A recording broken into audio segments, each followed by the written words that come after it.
Court is wrapped up today in the Donald Trump hush money case. Now, this is about election interference and things like that. Now, so far, day one has gone kind of like you would expect.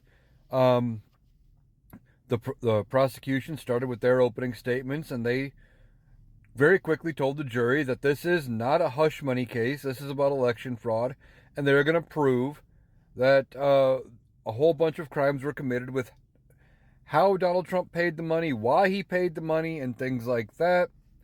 And of course, as to be expected, Donald Trump's attorneys got up and told the jury that Donald Trump is completely innocent. He did nothing wrong, and they will find all kinds of reasonable doubt as to why.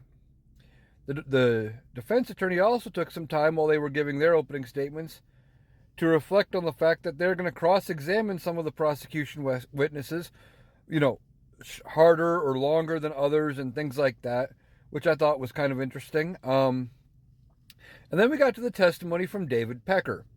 Now, David Pecker is the former CEO of the parent company of the National Enquirer.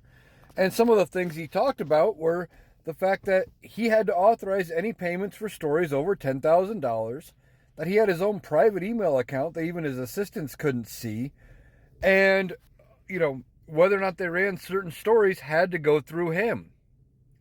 So it's going to be interesting to see how his testimony continues tomorrow. But so far, it doesn't look good for Donald Trump, and this is a guy Donald Trump considered a friend.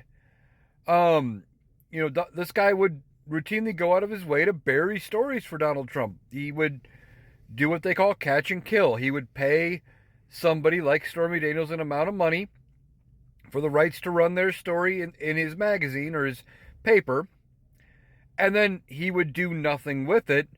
But the agreement he would have with the person was written in a way that they could be sued if they turned around and told their story to somebody else, which all sounds very, very shady, especially when you figure he's not running the story.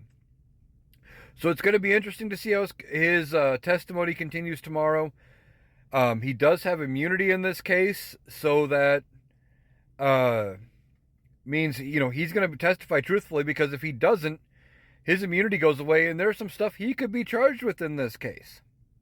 Also, remember, before tomorrow starts, they are going to have a hearing about whether or not Donald Trump violated the gag order and what kind of penalties are involved there. So we'll see what happens there. So just keep an eye out. I will update you as I know more.